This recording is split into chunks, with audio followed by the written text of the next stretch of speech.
Hello, welcome to Shareability Uganda. My name is Kaziba Pius.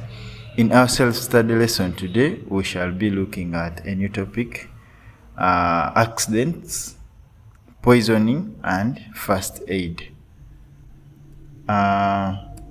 We shall define what accidents are, what an accident is. An accident is simply defined as a sudden happening that can cause harm or death, or an unexpected injury to the body, the human body or our animals.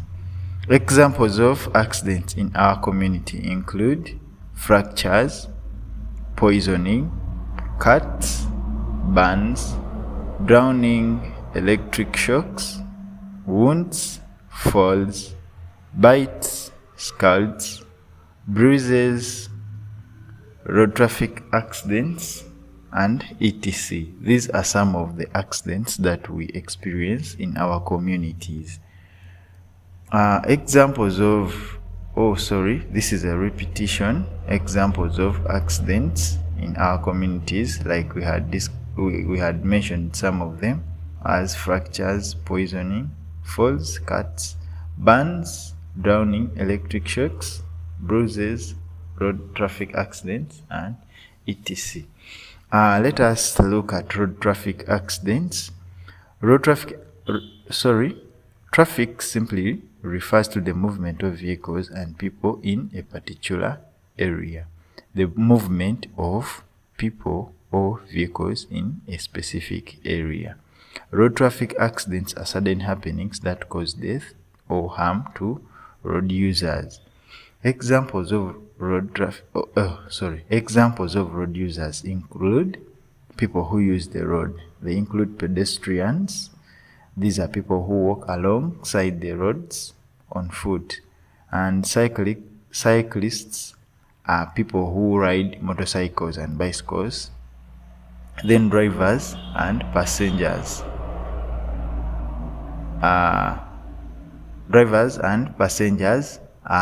These are people in cars.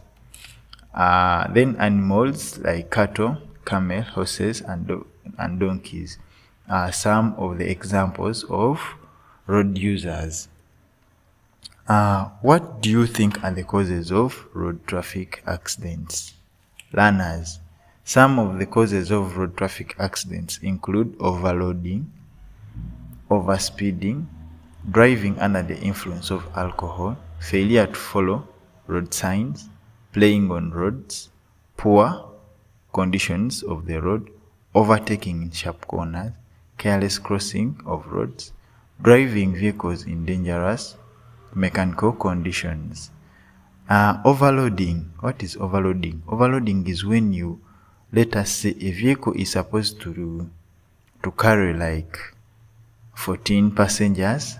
Take, for example, our normal taxis. They are supposed to take 14 passengers, and then the driver and the conductor put more than 14. Let's say they put like 15 or 17 passengers. That is what we call overloading. This may cause accidents in such a way that people inside are not comfortable. The driver driving is not comfortable because they are packed. Therefore, he or she may lose control. The driver, therefore leading to accidents. Then overspeeding. In some areas, it is indicated on signposts where a speed limit is put.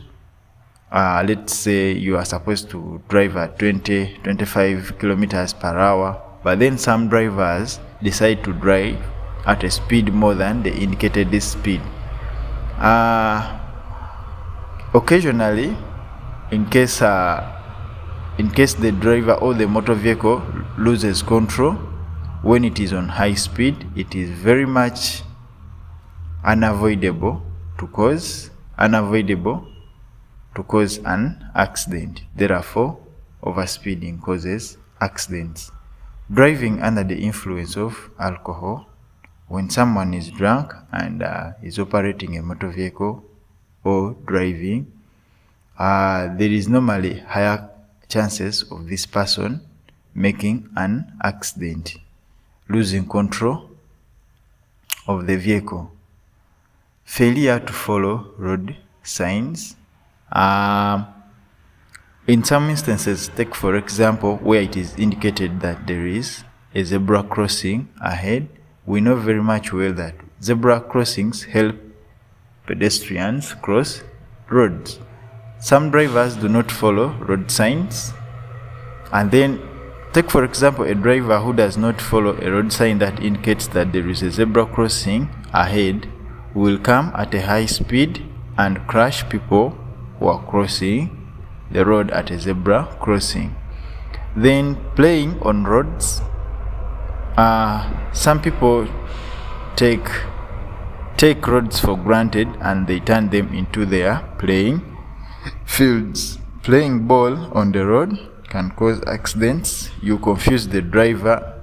He doesn't know whether you're crossing, you're standing, yet instead you're playing in the road, therefore causing accidents. Poor conditions of the road. Roads with potholes.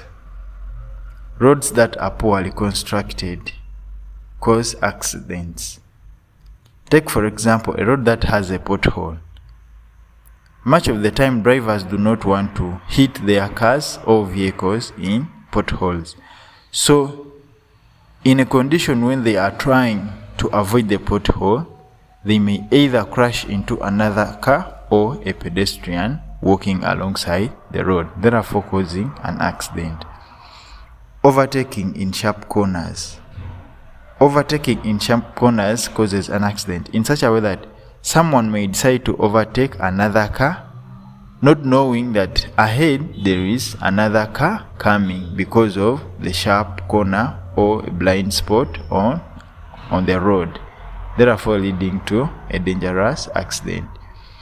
Careless crossing of roads. Take for example people who want to cross roads by running. You stand for a short second, you want to run and cross the road, and yet instead you have to look on the left, look on the right, again on the left, and then cross the road. But some people think speed will help them cross the road, therefore they just take a chance of running, therefore causing accidents. That is another way of carelessly crossing a road and leading to accidents. Driving vehicles in dangerous mechanical conditions. Old vehicles, old motor vehicles, old bicycles, old trucks, more so sugarcane cracks, they are always in poor mechanical conditions. These cause accidents in such a way that their metal parts have worn out, they need replacement, and the owners or the drivers do not take responsibility to fix them. Assuming a sugarcane truck is moving on the road and then the tire runs off, it will veer off its course and then crash into other vehicles, causing accidents and loss of lives. Prevention of road accidents, road traffic accidents. How can we avoid them? How can we prevent road traffic accidents from occurring or from happening? Following or observing road signs. Where it is indicated that it is 25 kilometers per hour, be observant and follow the road sign. Avoid overloading vehicles. If a vehicle, let's say a truck, is indicated that it should carry 1,000 tons of weight, then a driver should not put more than 1,000 tons. Never drive while drunk. It is unnecessary to drive or operate any machinery while drunk, while under the influence of alcohol. Avoid playing on or near the roads. We should avoid playing near the roads. We should have specific areas like the fields where we play our games. Buildings should be at least 20 meters away from the roads, as indicated by the Uganda National the Uganda National Roads Authority, that construction of buildings should be carried out at least some meters away from the road to avoid accidents. For example, a tire runs off the vehicle and and there is a house, a homestead next to the road. It will crash into human beings and cause accidents. Put zebra crossings on busy roads, like on highways where vehicles are speeding. If people need to cross this highway where vehicles are speeding, it will be very hard for them, and therefore it will eventually cause accidents. Therefore, zebra crossings should be put in place and be observed by drivers. How to cross a busy road? How can we cross a busy road? A road with vehicles running left, right on high speeds. You first stop alongside the road, look on your right, look on your left, look on your right again. If the road is clear, then cross, but you shouldn't run. Where can we cross busy roads from? We can cross busy roads from a zebra crossing, flyovers where traffic lights are, or using hand signals on the road. You can stop and then raise your arm up to show the driver that you may need to cross the road, so they may need to reduce on their speed to give you some time and cross the road. Let us look at another form of accidents, which include burns. A burn is an injury caused by dry heat, e.g. hot metals, flat iron, burning fire, electric heaters, glowing charcoal, etc.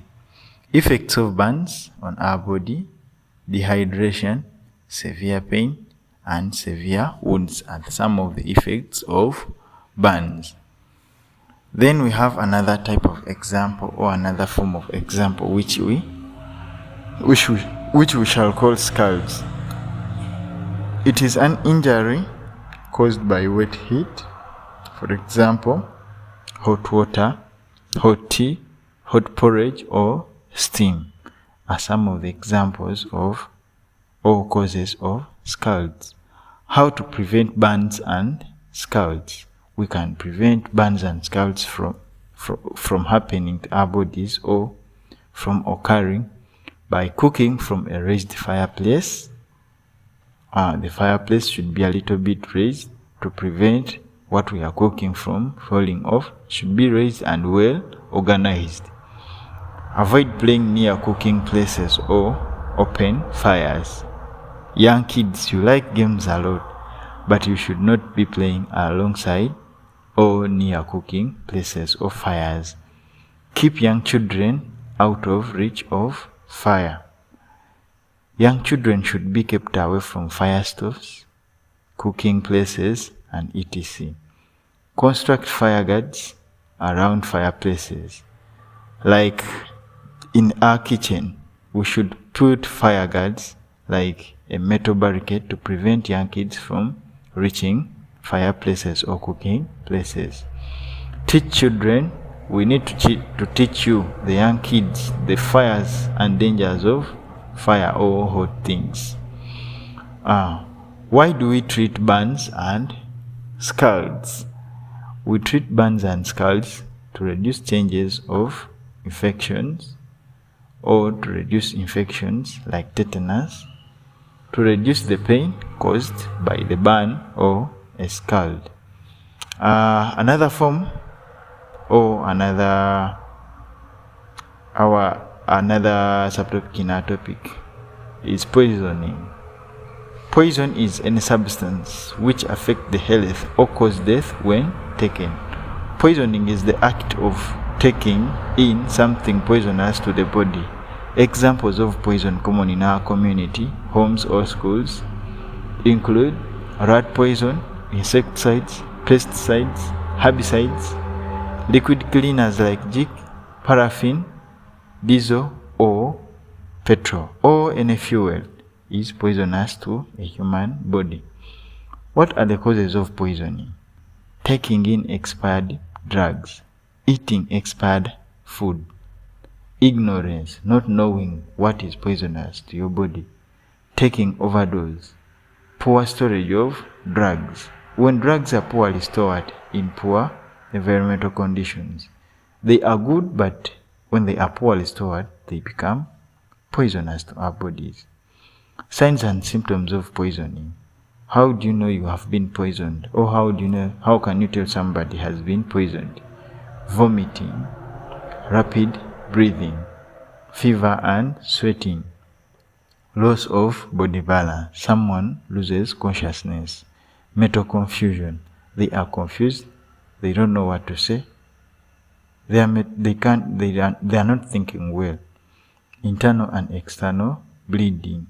Someone will bleed through the ears, the nose, the eyes, and the mouth, everywhere. Well, that has been that about accidents, poisoning, and first aid. Thank you for watching. Thank you for supporting Shareability Uganda. And if you enjoyed the video, please give us a like. It helps us improving our work, and it keeps us moving. If this is your first time on this channel and you enjoy the content, please subscribe so that you may not miss out when new content is uploaded. Thank you. I am Kazi Papa.